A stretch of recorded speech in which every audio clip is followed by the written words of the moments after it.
माता, मैं आपके सामने रूप बदल कर आया। मैंने माया का प्रयोग करके छल किया।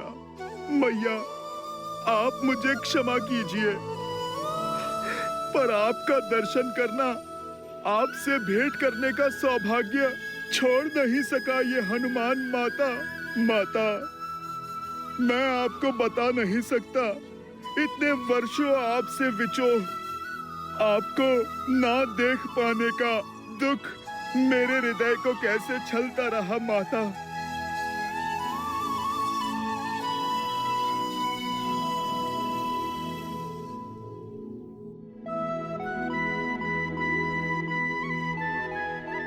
बस पुत्र, संभालो स्वयं को।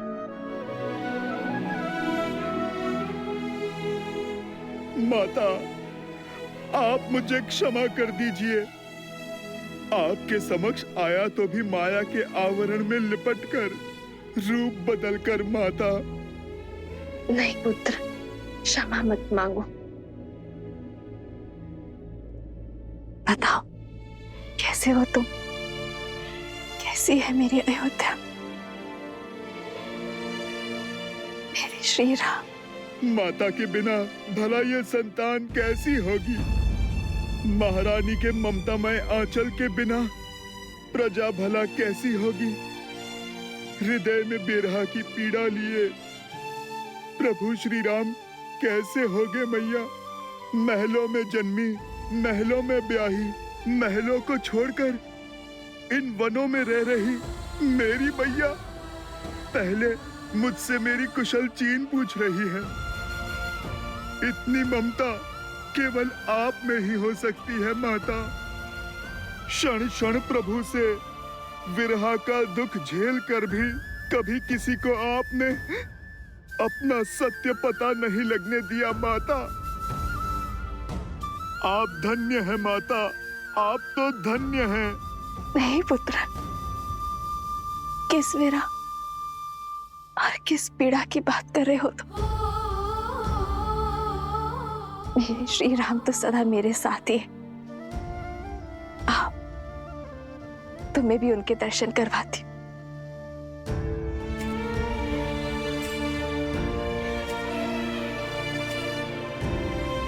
ये रहे तुम्हारे प्रभु।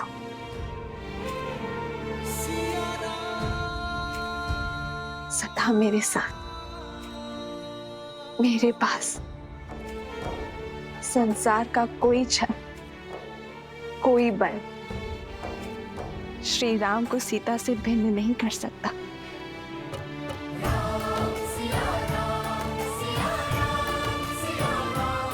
जय सिया राम।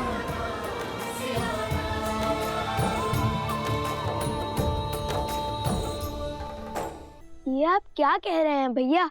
माना कि मेरे प्राण संकट में पड़े, किंतु इस एक निर्णय ने आपको राजा बना दिया। ऐसे राज्य का राजा जिसकी प्रजा को उंगलियों पर गिना जा सके।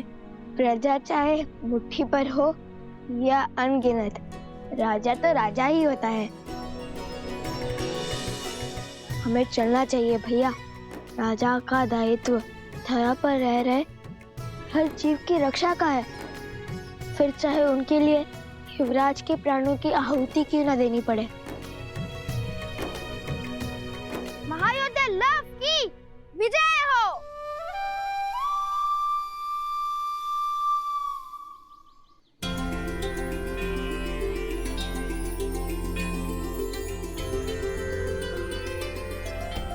मैं वचन देता हूँ ऋषिवर, मेरे भ्राता लव उस धारा के हर अधर्मी का संहार करेंगे।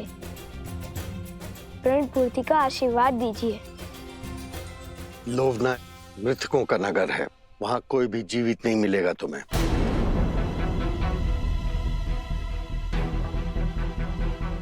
तुम्हें वहां मृत जीवों को जीवन दान देना होगा। मृतका की नगरी अर्थात प्रेतात्माएं। इसलिए कहता हूँ, बिना सोचे समझे प्रण लेने से प्राण भी जा सकते हैं। अब जाओ भूतों की नगरी।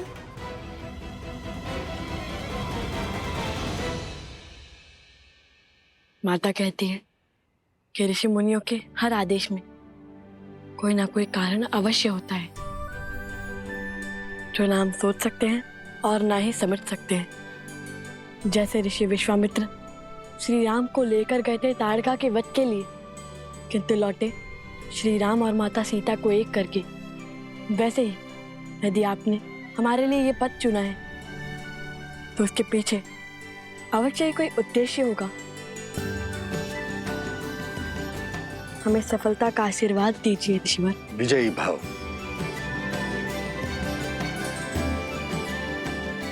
आयुष्मान भव।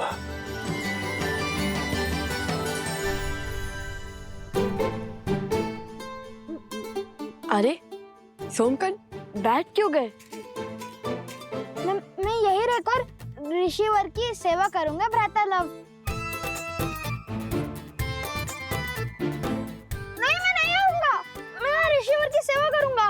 नहीं जाना मुझे। नहीं नहीं नहीं नहीं नहीं, मुझे यहाँ रहकर संतों की सेवा करनी है। ये घटना ने कैसा मोड़ ले लिया जब लवकुश लक्ष्मण जी और उनकी सेना के समक्ष आने वाले थे, तब ऋषि अगस्त्य ने भेज क्यों दिया?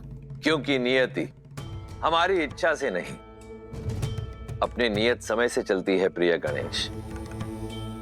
युग चाहे जो भी हो, महर्षियों और मुनियों ने नियति के निर्णय को गति देने का कार्य सदैव किया है। जैसे वर्षों पूर्व ऋषि अगस्त्य ने श्री राम और लक्ष्मण की जीवन यात्रा को आकार देने का कार्य किया था। किंतु लवकुश के इस उद्देश्य में इस अवरोध का क्या कारण है महादेव? क्या उन्हें और सज्ज होने की आवश्यकता है? रघुवंश का भविष्य बनने के लिए, अयोध्या का कल बनने के लिए, श्री राम के पुत्र लव और कुश बनने के लिए अभी इन दोनों को जीवन के और कई युद्ध लड़ना शेष है। और लक्ष्मण का क्या? वो तो प्रसेनी गांव पहुंचने वाले हैं। क्या वो शत्रुघ्न को खोज पाएंगे?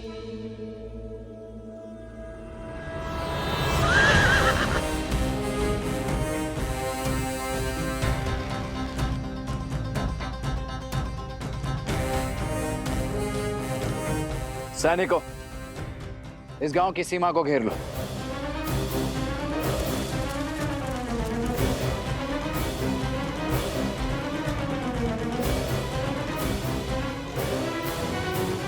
कौशल की भूमि पर अयोध्या के ध्वज के स्थान पर यह चिन्ह लगाने का दुस्साहस किसने किया है?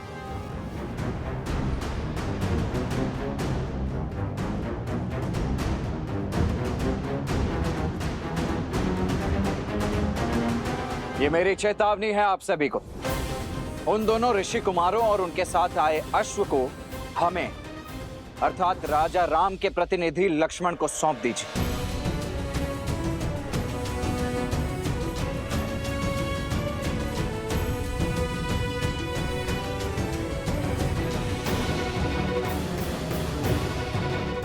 समझ गए। विरोध की आंधी विवेक को उड़ा ले गई। आप सभी पीछे हट जाइए, अन्यथा विवश होकर मुझे आप सभी को बंदी बनाना होगा। हमारे मन में राजा राम के लिए श्रद्धा भी है और सम्मान भी, किंतु हम लव को अपना राजा और उनके भ्राता कुश को अपना युवराज मान चुके हैं। इसलिए अब आपको हमारे गांव के भीतर आने के लिए उनकी आज्ञा लेनी ही होगी। ये कौशल राज्य है और यहाँ के केवल एक ही राजा है, कौशल नरेश, अयोध्यापति श्री राम। किंतु ये समय आप सभी की आंखों पर बंधी भ्रम की पट्टी खोलने का नहीं है। वक्त पीछे हटाइए। हम यहाँ उस अश्व और शत्रुघ्न को लेकर यहाँ से चले जाएंगे। आप में से किसी को कोई क्षति नहीं पहुंचेगी। वक्त पीछे हटाइए और भीतर आने दीजिए हमें। क्षमा करें, महाराज की अनुमति के बिना आप भीतर नहीं जा सकते। अन्यथा क्या? लड़ोगे हमसे? ये पीछे जो खड़ी है ये अयोध्या की वीर सेना है। जीत पाओगे इससे? नहीं, और इसलिए हमारे महाराज की आज्ञा के बिना भीतर आने के लिए हम सब के शवों पर पग रखकर बढ़ना होगा और हम सबको मारना होगा। मारना होगा, मारना होगा।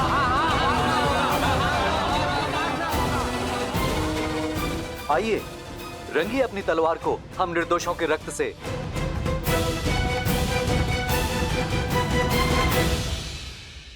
स्वर्ण माला को बार बार खोलने बांधने में कर्म से गांठ मारने में भी निपुण हो गया हूँ। अब तुम इसे नहीं खोल सकते। ऐसा मत करो, लौटने दो मुझे। चलते रहो, हम उचित मार्ग पर है। राजा सत्यतीर्थ का नगर समीप ही है। राजा लव, विनती है, खोल दीजिए मुझे, लौटने दीजिए अगस्त्य मुनि के पास। कदापि नहीं, तुम हमारे साथ रहोगे। तुम्हें अकेला छोड़ना अर्थात संकट को आमंत्रण देना। पता नहीं कब कहाँ कोई तुम्हें उठाकर ले जाए। एक बार वो रक्तकेतु आ गया और एक बार स्वयं ही उस असुर की माया से बेसुध हो गए। संकट का निमंत्रण मैं नहीं, तुम हो तुम।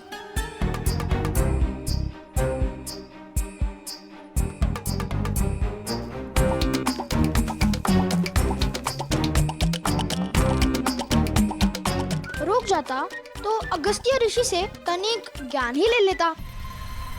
वो एक ग्रास में पूरा का पूरा वो तभी असुर खा गए थे। आता समुद्र को पीकर बंजर कर दिया था उन्होंने। ना कुछ सीख जाता उनसे। क्यों, जल पीना नहीं आता क्या? अच्छा, तो आलोकापुरी क्यों नहीं लेकर गए मुझे? ले जा रहे हो तो वो भी वहाँ जहाँ प्रेतों का डेरा है। मेरे पास तो स्वर्ण कमल की माला भी नहीं कि मैं अदृश्य हो सकूं। आलोकपुरी के मार्ग में हमने तुम्हें नहीं छोड़ा था, तुम स्वयं पीछे रह गए थे। इतना खाते क्यों कि भाग ही ना सको?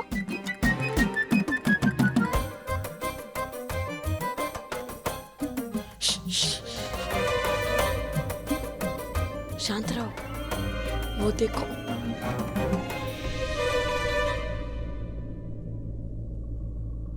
देखो, कहा था ना तुम संकट में ले जाओगे मुझे। नहीं नहीं नहीं, कुछ जाने दो मुझे, मैं नहीं आऊंगा। देखो, तुम तो योद्धा हो, मैं तो साधारण सा बालक हूँ ना। देखो देखो, छोड़ दो मुझे, भाग सकता हूँ, लड़ नहीं सकता। चलो चलो, नहीं, कुछ नहीं होगा, कुछ नहीं होगा तुम्हें।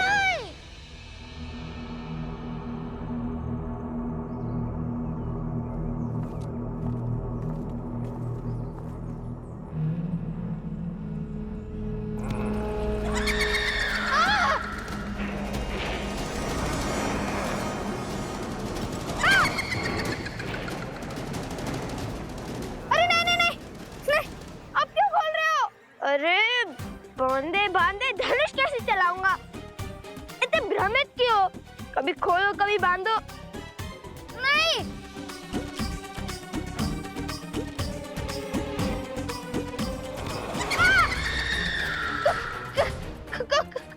जो भयभीत होते हैं उन्हें प्रेत सबसे पहले प्रहार करते हैं।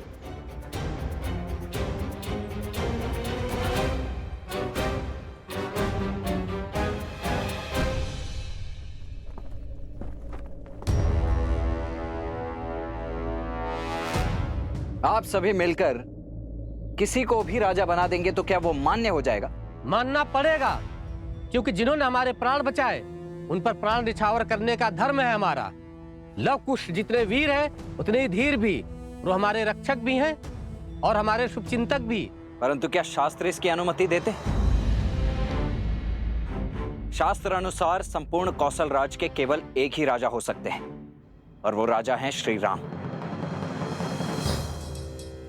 शास्त्रों की अनुमति से ही ये निर्णय लिया है हमने।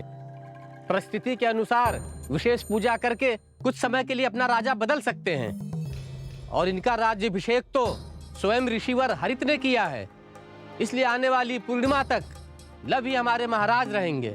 हाँ हाँ, लव और कुश ने असुरों को मारकर हम सबको घोर विपदा से बचाया है। रघुकुल ने रक्त बहाया है इस धरा के लिए और आज इसी धरा की प्रजा अपने ही राजा के आदेश की अवहेलना कर रही।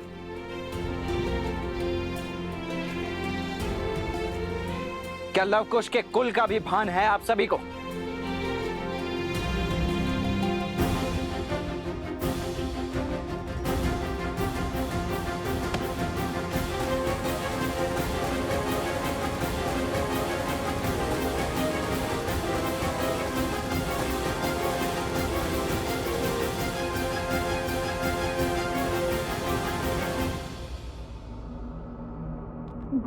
भूतों की नगरी, यही स्थान मिला था ऋषि अगस्त्य को। यहाँ अजय होना तो छोड़ो, जीवित रहना भी कठिन लगता है। अभी तो उनकी महिमा गा रहे थे। हाँ, आगे बढ़ो।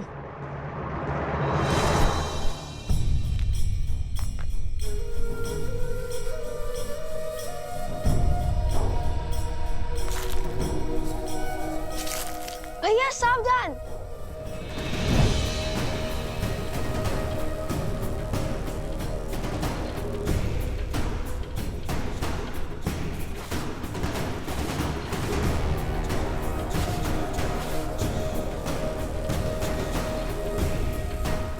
ये तो स्वर्ण है।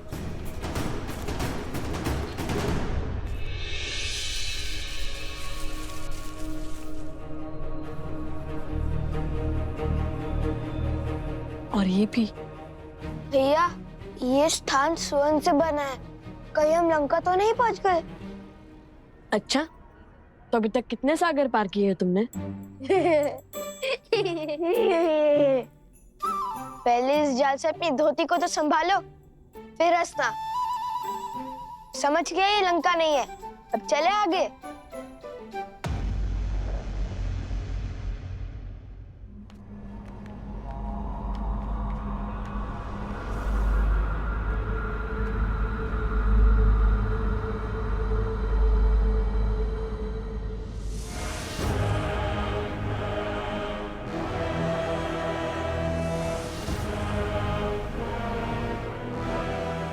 यहाँ तो सन्नाटा है, जीवन का कोई चिन्ह नहीं है, हर ओर धूल है। झील का जल कैसे काला पड़ गया है। स्वर्ण की नगरी जो अब भक्तों की नगरी हो गई है।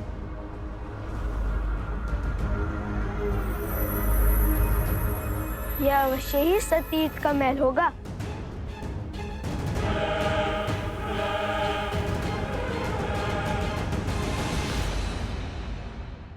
वो देखो, कोई है वहाँ। भेष से तो ब्राह्मण देव लगते हैं। हाँ, कदाचित मार्ग भटक गए होंगे।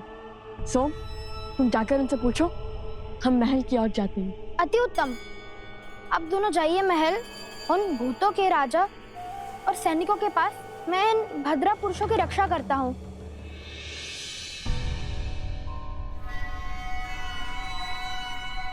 मैं तो बच गया। सुनिए ब्रह्मदेव। प्रेत!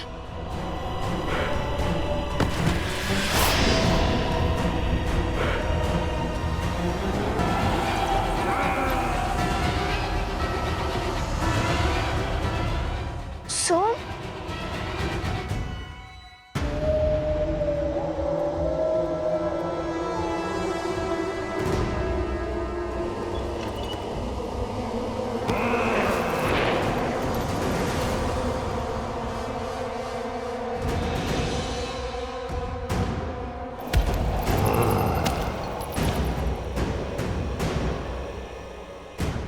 प्रेतात्माएं जिनका श्राद्ध पूर्ण नहीं हुआ। कैसे पता भैया? उनकी शिखाओं को देखो।